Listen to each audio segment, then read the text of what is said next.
Hello, friends.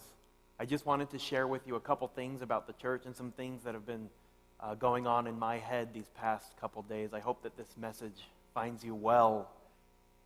I just wanted to let you know that First Presbyterian Church of Delray Beach continues to follow all of the latest advice and recommendations of both the CDC and the city of Delray Beach.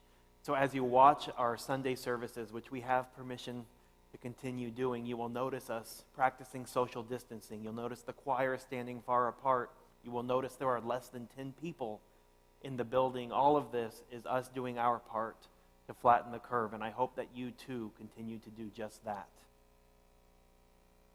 I wanted to read to you and talk to you a little bit about a book called The Blue Parakeet.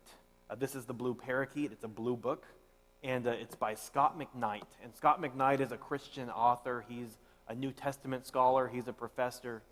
And in the book, what he's talking about is he's trying to figure out how do we discern God's will and God's voice in our lives. And so to do that, he naturally looks to the Bible. Only when looking to the Bible, he realizes that all of a sudden there appears to be a bunch of discrepancies. And so how do we figure out what is really the Word of God? This is what he comes to. His main thesis of the book. He says, God spoke in Moses' days, in Moses' ways. And God spoke in Job's days, in Job's ways. God spoke in David's days, in David's ways. God spoke in Jesus' days, in Jesus' ways. And God spoke in Paul's days, in Paul's ways. And God spoke in John's days, in John's ways. And we are to continue that pattern into our world today, God speaking in our day and in our ways. Friends, in the book of Romans, chapter 16, verses 3 through 5, Paul describes a woman by the name of Priscilla. And Priscilla was a woman who opened up her home to others, and the Christian community worshiped at her home. This was a home church, and this was the way that things were done in Paul's day and in Paul's way. We had a home church. Fast forward just a little bit after Paul dies, all of a sudden Christianity is illegal. Marking yourself as a Christian is all of a sudden the same thing as marking yourself for death. So Christians either met in secretly or were willing to die for the faith. That was how things were done in those days and in those ways.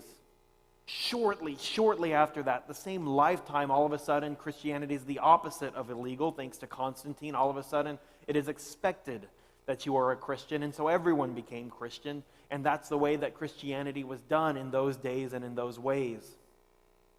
I think back to our country, the vast history, most of the time in this country, the church was really the center of American life.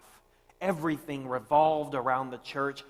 Even up to like the 50s and 60s, a lot of you probably remember the days when the church was the center of American life, and some of you probably lament those days and ask, why aren't things that way anymore? I'm not so discouraged, because I think God is doing something new in our day and in our way, and that God is working God's work out here in just a different way. And so I take all that and I think about online worship. I think about the fact that we can no longer worship together in the same room, that right now I'm looking around and I see a bunch of empty pews. And it would be very easy, I think, to say, oh, well, that's lesser worship, or that's, us making do with what we've got. That's not ideal. But maybe God is just as present in a streaming service of worship. Maybe those services count just as much. And maybe God is doing something new in our day and in our way.